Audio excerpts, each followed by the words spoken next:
Bienvenue sur notre chaîne d'actualité dédiée au Paris Saint-Germain, PSG, où chaque jour, nous vous offrons les dernières informations et analyses sur l'équipe. Des transferts aux blessures, en passant par les matchs à venir, nous couvrons tout ce qu'il faut savoir sur le club de la capitale. Dans cette édition, nous allons explorer en profondeur les récentes rumeurs de transferts, les enjeux tactiques, les mouvements internes, ainsi que l'impact des blessures sur la saison du PSG.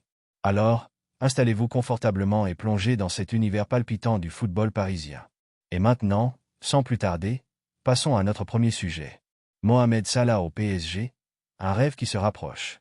L'une des rumeurs les plus passionnantes qui circulent actuellement concerne l'avenir de Mohamed Salah, la star égyptienne de Liverpool. Salah, qui a déjà marqué l'histoire de la Premier League avec des performances exceptionnelles, a récemment annoncé que cette saison pourrait être sa dernière sous les couleurs des Reds. Dès lors, les spéculations vont bon train quant à sa future destination, et le Paris Saint-Germain semble être en pole position pour s'attacher les services de ce joueur de classe mondiale. Pourquoi Mohamed Salah au PSG? Le PSG, qui a vu son effectif changer de manière significative au cours des dernières saisons, est toujours à la recherche d'une nouvelle star capable de compenser le départ imminent de Kylian Mbappé, dont l'avenir semble de plus en plus lié à un départ vers le Real Madrid.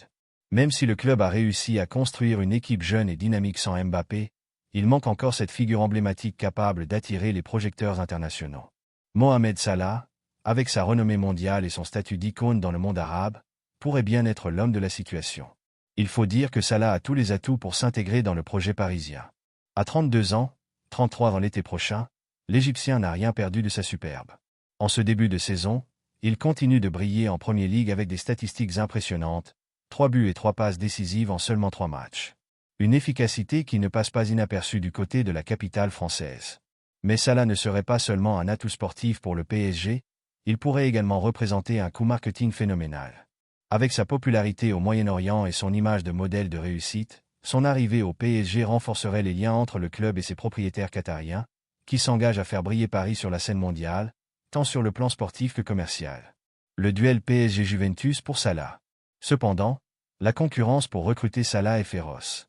Parmi les clubs européens qui convoitent également le joueur, la Juventus est particulièrement en peau. Le club turinois, qui cherche à se reconstruire après plusieurs saisons difficiles, voit en Salah une opportunité de renforcer son effectif offensif. L'intérêt de Salah pour la Serie A est bien réel, lui qui a déjà fait ses preuves dans ce championnat sous les couleurs de la Fiorentina et de la Roma avant de rejoindre Liverpool. Ce duel entre le PSG et la Juventus pour Mohamed Salah s'annonce passionnant, d'autant plus que la Saudi Pro League pourrait également s'inviter dans la danse. Depuis plusieurs années, les clubs saoudiens font les yeux doux à l'Égyptien, qui représente pour eux une cible de choix. Avec des offres faramineuses, la Saudi Pro League pourrait bien compliquer la tâche des clubs européens. Kvisha Kvaratskhelia, une cible persistante pour le PSG. Passons maintenant à une autre rumeur de transfert majeur concernant le PSG. Kvisha Kvaratskhelia, l'ailier géorgien de 23 ans, qui évolue actuellement à Naples, a attiré l'attention des plus grands clubs européens grâce à ses performances impressionnantes en Serie A. L'été dernier, le PSG avait tenté de s'offrir ses services, mais les exigences financières de Naples, fixées à environ 150 millions d'euros, ont refroidi les ardeurs parisiennes. Toutefois, le club de la capitale ne semble pas avoir renoncé à l'idée de recruter Kvaratskhelia. Une nouvelle tentative pour l'été prochain? Le PSG espère pouvoir revenir à la charge lors du prochain mercato estival, même si les choses pourraient se compliquer. En effet, Naples s'active pour prolonger le contrat de son prodige, qui pourrait signer une nouvelle prolongation d'ici la fin du mois de septembre. Actuellement lié au club italien jusqu'en 2027, Kvaratskhelia pourrait prolonger de 2 années supplémentaires, ce qui compliquerait les négociations pour le PSG. Si cette prolongation venait à se concrétiser, cela signifierait que le PSG devra revoir ses plans pour renforcer son secteur offensif. Malgré tout, l'intérêt du club parisien pour Kvaratskhelia reste très fort, et il ne serait pas surprenant de voir une nouvelle offensive être lancée l'été prochain. 2 départs majeurs au sein de l'organigramme du PSG. En plus des transferts sur le terrain, le PSG connaît également des changements importants au niveau de sa gestion. 2 figures clés de l'organigramme parisien s'apprêtent à quitter le club pour rejoindre d'autres horizons.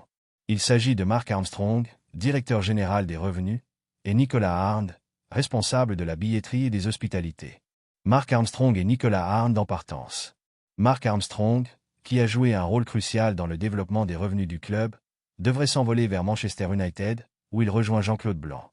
Quant à Nicolas Arndt, il est pressenti pour occuper le poste de directeur des revenus au RC Strasbourg, club qui appartient désormais à un consortium américain. Ces départs marquent une réorganisation interne au sein du PSG, même si la direction sportive, incarnée par Nasser Al-Khelaifi et Luis Campos, reste similaire. Le duo Campos-Luis Enrique continue de travailler main dans la main pour faire progresser le club vers de nouveaux sommets, et les prochains mois s'annoncent décisifs dans la quête de titre. Blessure de Vitinha et Zahir Emery, Luis Enrique dans l'embarras. Sur le plan sportif, le PSG doit également faire face à plusieurs coups durs, notamment les blessures de deux cadres, Vitinha et Warren Zahir Emery. Les deux joueurs se sont blessés lors de la trêve internationale, respectivement avec le Portugal et l'équipe de France, laissant Luis Enrique dans une situation délicate à l'approche des prochaines échéances. Un milieu de terrain décimé. Vitinha, blessé à la cheville, et Zahir Emery, victime d'une lésion au mollet, sont très incertains pour les prochains matchs du PSG.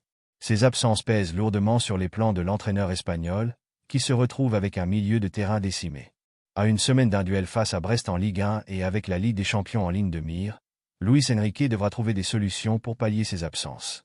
En plus de ces blessures, le PSG a également vu plusieurs milieux quitter le club lors du mercato estival, dont Manuel Ugarte et Carlos Soler. Les options de remplacement sont donc rares, et l'entraîneur comptera probablement sur des jeunes talents comme Kanin Lee ou Seny Mayulu pour combler ces absences. L'affaire Mbappé, un dossier explosif pour le PSG. Enfin, il est impossible de parler de l'actualité du PSG sans évoquer le feuilleton Kylian Mbappé. Le conflit entre la star française et le club parisien continue de faire couler beaucoup d'encre, et une nouvelle étape importante sera franchie dans les jours à venir avec la tenue d'une audience devant la commission juridique de la Ligue de football professionnel, LFP. Un litige à 55 millions d'euros.